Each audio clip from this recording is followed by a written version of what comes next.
ಸಾವು ಪ್ರಕರಣ ಸರ್ಕಾರ ಗಂಭೀರವಾಗಿ ಪರಿಗಣಿಸಿಲ್ಲ ಎಂದು ರಾಯಚೂರಿನಲ್ಲಿ ಶಾಸಕ ಡಾಕ್ಟರ್ ಶೈಲೇಂದ್ರ ಬೆಳ್ದಾಳೆ ಅವರು ಆರೋಪಿಸಿದ್ದಾರೆ. ಬಿಜೆಪಿ ಸತ್ಯಶೋಧನಾ ಸಮಿತಿ ಸಿಂಧನೂರಿನ ಸರ್ಕಾರಿ ಆಸ್ಪತ್ರೆಗೆ ಭೇಟಿ ನೀಡಿ ಸಾವಿಗೀಡಾದ ಬಾಣಂತಿಯರ ಮನೆಗೂ ಭೇಟಿ ನೀಡಿ ಮಾಹಿತಿ ಪಡೆದಿದ್ದಾರೆ. ಕೋಲ್ಕತ್ತಾ ಕಂಪನಿಯಿಂದ ಸರಬರಾಜಾದ ಔಷಧಿಯ ಪರಿಣಾಮವಾಗಿ ಬಳ್ಳಾರಿಯಲ್ಲಿ 6 ಜನರು ಮೃತಪಟ್ಟ ಮಾದರಿಯಲ್ಲೇ ಹಲವೆಡೆ ಸಾವು ಸಂಭವಿಸುತ್ತಿದ್ದು, ಬಾಣಂತಿ ಸಾವುಗಳಲ್ಲಿ ತನಿಖೆ ನಡೆಸಿ ತಪ್ಪಿತಸ್ಥರ ವಿರುದ್ಧ ಕ್ರಮ ಕೈಗೊಳ್ಳಬೇಕು ಎಂದು ಸತ್ಯಶೋಧನಾ ಸಮಿತಿ ಸರ್ಕಾರವನ್ನು ಆಗ್ರಹಿಸಿದ್ದಾರೆ. ಸುದ್ದಿಗಾರರೊಂದಿಗೆ ಮಾತನಾಡಿದ ಶಾಸಕ ಡಾಕ್ಟರ್ ಶೈಲೇಂದ್ರ ಬೆಳ್ದಾಳೆ, ಆರೋಗ್ಯ ಸಚಿವ ದಿನೇಶ್ ಗುಂಡೂರಾವ್ ಅವರು ಕಳಪೆ ಔಷಧಿ ವಿಚಾರವನ್ನು ಗಂಭೀರವಾಗಿ ಪರಿಗಣಿಸಿಲ್ಲ. ಮೃತರ ಕುಟುಂಬಕ್ಕೆ 25 ಲಕ್ಷ ರೂಪಾಯಿ ಪರಿಹಾರ ನೀಡಬೇಕು ಎಂದು ಆಗ್ರಹಿಸಿದರು. ರಾಯಚೂರು ರಿಮ್ಸ್ ಆಸ್ಪತ್ರೆ ಸಾವಿನ ಕೂಟವಾಗಿದೆ. ಜಿಲ್ಲೆಯಲ್ಲಿ 12 ಬಾಣಂತಿಯರ ಸಾವುಗಳಾದರೂ ಯಾರೂ ಸಹ ಭೇಟಿ ಕೊಟ್ಟಿಲ್ಲ. ರಾಜ್ಯದಲ್ಲಾಗಿರುವ ಬಾಣಂತಿಯರ ಸಾವಿಗೆ ಆರೋಗ್ಯ ಸಚಿವರೇ ಕಾರಣರಾಗಿದ್ದು, ಬೇಜವಾಬ್ದಾರಿಯಿಂದ ಓಡಾಡುವ 2 ಸಚಿವರನ್ನ ತಲೆದಂಡ ಮಾಡಬೇಕು ಎಂದರು.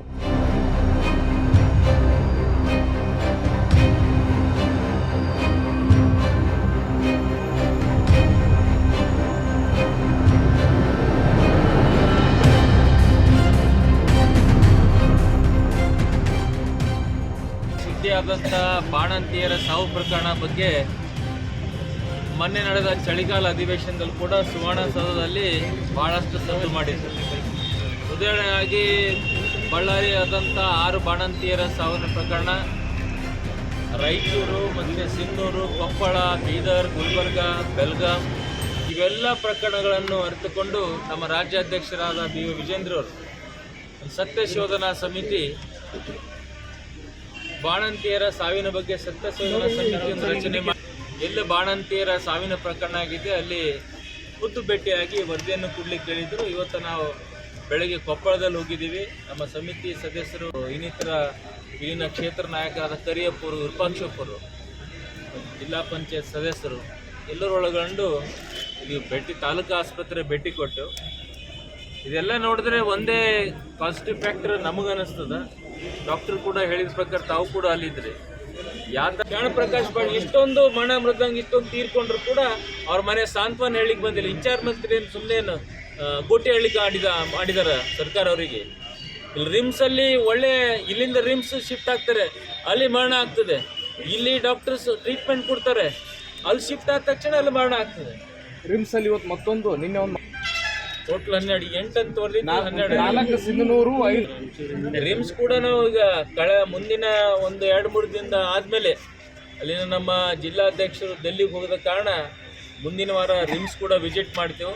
ಇದು ಕ್ಲಿಯರ್ ಕಟ್ ಹೇಳೋಕೆ ಇಷ್ಟಪಡ್ತೀನಿ. ಅವ್ರಿಗೂ ಕೂಡ ಉಸ್ತುವಾರಿ ಸಚಿವರು ಇದ್ದಾರೆ. ಇಷ್ಟೊಂದು ಆದರೂ ಕೂಡ ಸೀರಿಯಸ್ನೆಸ್ ಇಲ್ಲ. ಯಾಕಂದರೆ ಸರ್ಕಾರದಲ್ಲಿ ಏನು ಮಾಡಿದ್ರು ನಡೀತದೆ, ನಮಗೆ ಹಾನಿ ನಡೆದಿದೆ ದಾರಿ ಅಂತ ಮಾಡ್ತಾ ಇದ್ದಾರೆ. ಅದ್ರಗೋಸ್ಕರನೇ ಸೀರಿಯಸ್ ಇಲ್ಲ. ಇಷ್ಟೊಂದು ಸಾವಾದರೂ ಕೂಡ ಇಲ್ಲಿ ಸಿಂಧೂರು ಬಂದಿಲ್ಲ, ರಾಯಚೂರು ಆಸ್ಪತ್ರೆ ಭೇಟಿಯಾಗಿಲ್ಲ. ಇದ್ರ ಬಗ್ಗೆ ಒಂದು ಸ್ಟೇಟ್ಮೆಂಟ್ ಕೂಡ ಇಲ್ಲಿ ಉಸ್ತುವಾರಿ ಸಚಿವರು ಕೊಟ್ಟಿಲ್ಲ. ಬೇಜವಾಬ್ದಾರಿ ಮಿನಿಸ್ಟರ್ ಅಂತ ಹೇಳಕ್ಕೆ ಇಷ್ಟಪಡ್ತೀನಿ. ಸರ್ಕಾರದ ಮೇಲೆ ನಾವಿವತ್ತಿಲ್ಲಿ ಕಾರ್ಯಕ್ರಮನ ಹಾಕ್ಕೊಂಡಿದ್ವಿ. ಇಲ್ಲಿ ನಿನ್ನೆ ನಮ್ಮ ರಾಯಚೂರಿನಿಂದ ಮಹಿಳಾ ಮೋರ್ಚಾ ತಂಡ ಎಲ್ಲ ಸಂತ್ರಸ್ತರ ಮನೆಗೆ ಭೇಟಿ ಕೊಟ್ಟು ಅವರ ಮನೆಯ ಒಟ್ಟು ಪರಿಸ್ಥಿತಿಯನ್ನು ತಿಳ್ಕೊಂಡು ಬಂದು ನಮಗೆ ಹೇಳಿದೆ. ಇವತ್ತು ನಾವಿಲ್ಲಿ ಬಂದಿದ್ದೀವಿ. ಮೊದಲನೇದು ಇಲ್ಲಿ 8 ಜನ ತೀರ್ಕೊಂಡ್ರು ಅನ್ನುವಂಥ ಮೊದಲನೇ ಪ್ರಾಥಮಿಕ ವರದಿ ಏನಿದೆ, ಇದನ್ನು ವಿಕ್ಟೋರಿಯಾ ಹಾಸ್ಪಿಟ್ಲ್ ಬೆಂಗಳೂರು, ಹೈದರಾಬಾದಿನ FSL ಈ RLನ ಕೊಟ್ಟ ಮೇಲೇ ಈ ಮಹಿಳೆಯರು ಮರಣ ಹೊಂದಿದ್ದಾರೆ ಅನ್ನುವಂಥದ್ದು ಈ ಒಂದು ಡಿಸ್ಕ್ಲೋಸ್ ಮಾಡಿರುವಂತಹ FSL ವರನಗತ ಬಂದು ಇದನ್ನು ಡಿಸ್ಕ್ಲೋಸ್ ಮಾಡ್ತಾ ಇತ್ತು. ಇವತ್ತು RL ಇದೇ ಇದಕ್ಕೆ ಕಾರಣ ಆಗಿರೋದ್ರಿಂದ ಈ ಸರ್ಕಾರ ತಲೆ ಎತ್ತೋ ಪರಿಸ್ಥಿತಿಯಿಂದ ವಿಶೇಷವಾಗಿ ಇಲ್ಲಿರುವಂತಹ ವೈದ್ಯಕೀಯ ಸಚಿವರು ಡಾಕ್ಟರ್ ಶರಣ್ ಪ್ರಕಾಶ್ ರವರು ಇದಕ್ಕೆ ಜನರ ಮುಂದೆ ನಾನು ಮುಖ ತೋರ್ಸೋಕ್ಕಾಗಲ್ಲ ಅಂಥೇಳಿ ಪಲಾಯನವಾದ ಮತ್ತು ಹೇಡಿತನವನ್ನು ಪ್ರದರ್ಶನ ಮಾಡಿ ಜವಾಬ್ದಾರಿ ಉಸ್ತುವಾರಿ ಮಂತ್ರಿಗಳ ಈ ನಡವಳಿಕೆಯನ್ನು ನಾನು ಖಂಡಿಸ್ತೀನಿ. ಸಿದ್ದರಾಮಯ್ಯನವರ ಆರೋಗ್ಯ ಮತ್ತು ಕುಟುಂಬ ಕಲ್ಯಾಣ ಮಂತ್ರಿ ದಿನೇಶ್ ಗುಂಡೂರಾವ್ ಅವರ ವೈದ್ಯಕೀಯ ಏನಿದೆ ಆರೋಗ್ಯ ಇಲಾಖೆ ಸಂಪೂರ್ಣ ಭ್ರಷ್ಟಾಚಾರದಲ್ಲಿ ಮುಳುಗಿದೆ. ಇದು ಅವರು ಭ್ರಷ್ಟಾಚಾರದಲ್ಲಿ ಇದ್ದಿದ್ದರಿಂದ ನಮ್ಮ ಶಾಸಕರು ವಿಧಾನಸಭೆಯಲ್ಲಿ ಅವರ ಜನ್ಮ ಜಾಲಾಡಿದರೆ ಕೂಡ ಅವರು ಎದ್ದು ಕೂಡ ಒಂದು ಮಾತಾಡಿಲ್ಲ.